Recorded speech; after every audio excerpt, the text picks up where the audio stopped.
الحمد لله رب العالمين والصلاة والسلام على أشرف الأنبياء والمرسلين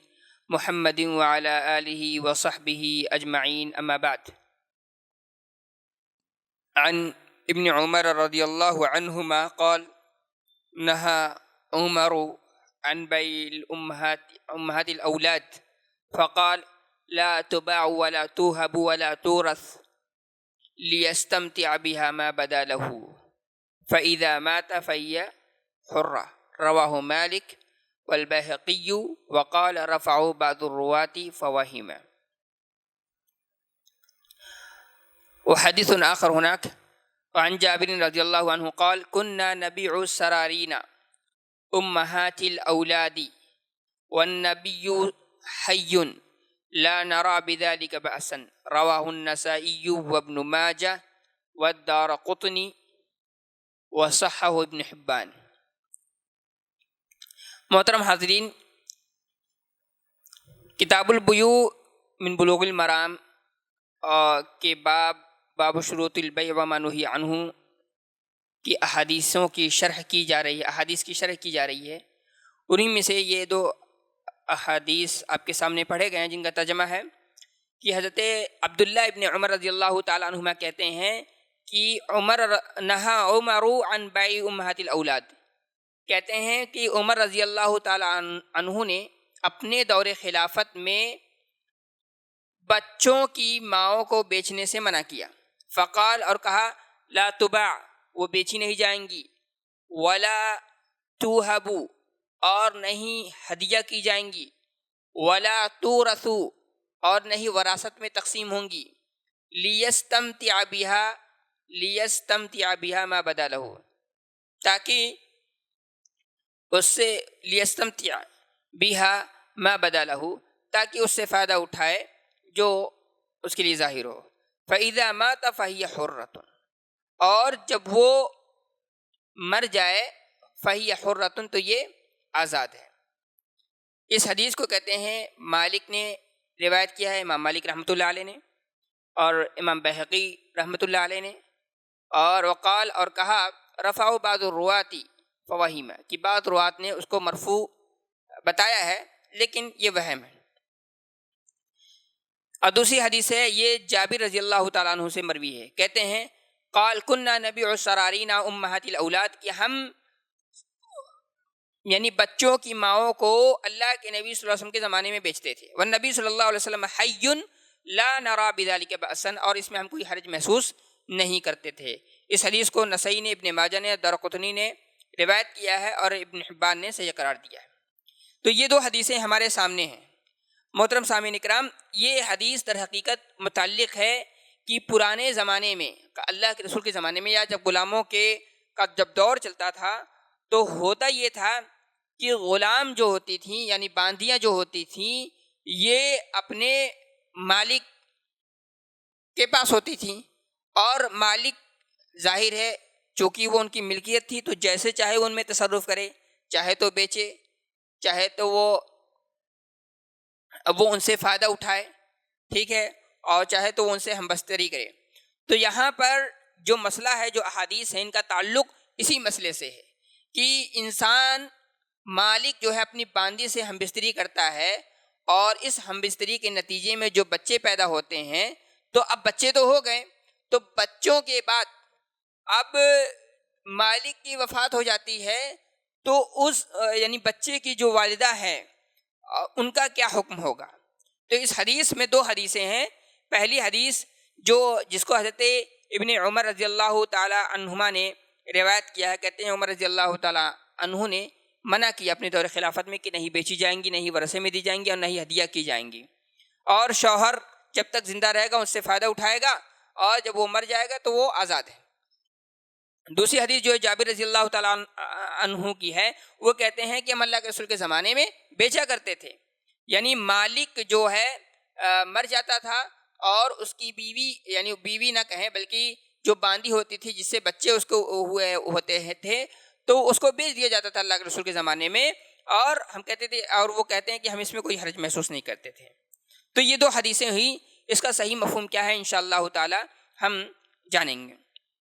پہلی بات یہ کہ اس بات پر اہل علم کا اجماع ہے، اتفاق ہے کہ ماں کے یعنی بچوں کی ماں کو، یعنی جو اولاد جو ہوتی ہے، یعنی جو اصلاً باندھی ہوتی ہے، مالک کی ملکیت ہوتی ہے، لیکن مالک ان سے ہم بستری کرتا تھا، اس کے نتیجے جو بچے ہوتے تھے تو مالک کی وفات کے بعد ان کو بیچا جائے گا یا نہیں بیچا جائے گا، یہ اس پر گفتگو کریں گے. لیکن اہل علم کا جس بات پر اتفاق ہے، علی عدم جواز بائی ام الولد، یعنی بچے کی ماں کو بیچنا یہ جائز نہیں ہے اس کے حمل کی حالت میں، یعنی جب یعنی جس باندی سے مالک ہم بستری کر رہا ہو اور وہ حمل سے ہو گئی ہو، تو ایسی صورت میں بچے کی ماں کو بیچنا جائز نہیں. اہل علم کا اس بات پر اتفاق ہے. لیکن یہاں اختلاف جو ہے وہ اس بات پر ہے کہ مالک نے اپنی باندی سے ہم بستری کی اور اس سے بچے ہوئے، مالک کی وفات ہو گئی، تو بعد میں کیا مالک کی وفات کے بعد وہ جو باندی تھی جو مالک کے بچوں کی ماں ہے، کیا اس کو بیچا جائے گا کہ نہیں بیچا جائے گا؟ اس سلسلے میں اہل علم کے دو اقوال ہیں. ایک تو یہ کہتے ہیں کہ نہیں بیچا جائے گا، اور دوسرے جو فریق ہیں وہ کہتے ہیں بیچا جائے گا. لیکن یہ دو فریق ہوئے، لیکن جو کہتے ہیں ان میں سے بھی جو کہتے ہیں بیچا جائے گا، اس میں ایک شرط لگاتے ہیں ضرر کی، یعنی اگر ماں کو بیچا جا رہا ہے اور بچے کو اس کے نتیجے میں کوئی ضرر نہیں پہنچ رہا ہے، یا دونوں کو الگ کرنے کی وجہ سے کوئی ضرر نہیں پہنچ رہا ہے، تو بیچنا درست ہے، اور اگر ضرر پہنچ رہا ہے تو بیچنا درست نہیں ہے. یہ ایک موقف ہوئی. دوسرا موقف جو کہتے ہیں کہ بیچنا جائز نہیں ہے، اس پر بہت سارے اہل علم نے اجماع نقل کیا ہے. صحابہ کا، امام ابن قدامہ وغیرہ نے اس پر باقاعدہ صحابہ کا اجماع نقل کیا ہے اور کہا ہے کہ اس کو اصلاً بیچنا جائز نہیں ہے. یعنی اللہ کے رسول کے زمانے میں ایسا چلتا تھا، پھر بعد میں آخر میں اللہ کے نبی صلی اللہ علیہ وسلم نے منع کیا تھا، لیکن یہ اس طریقے سے مشہور نہیں ہو سکا جس طریقے سے مشہور ہونا چاہیے. حضرت عمر رضی اللہ تعالی عنہ کا جب زمانہ آیا، جب دور خلافت آیا، تو انہوں نے اپنے دور خلافت میں باقاعدہ صراحت کے ساتھ منع کر دیا کہ نہیں، اب نہیں، لہذا اب بیچا وچا نہیں جائے گا،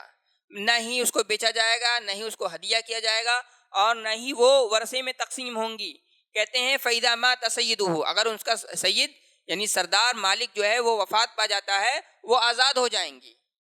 تو اس بات پر اس زمانے میں تمام صحابہ متفق ہو گئے تھے، حتیٰ کہ حضرت علی رضی اللہ تعالی عنہ نے اپنے دور خلافت میں،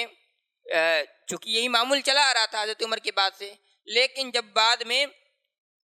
وہ ان کی رائے بدلی، ان کا ارادہ تھا کہ نہیں باقاعدہ اس کو بیچا جانا چاہیے، تو ان کے زمانے میں ایک عبیدہ سلمانی تھے جو ان کے قاضی تھے. انہوں نے کہا اجتمع رأیی و رأی عمر فی امہات الاولاد اللہ یباع، کہ میری رائے اور حضرت عمر رضی اللہ تعالی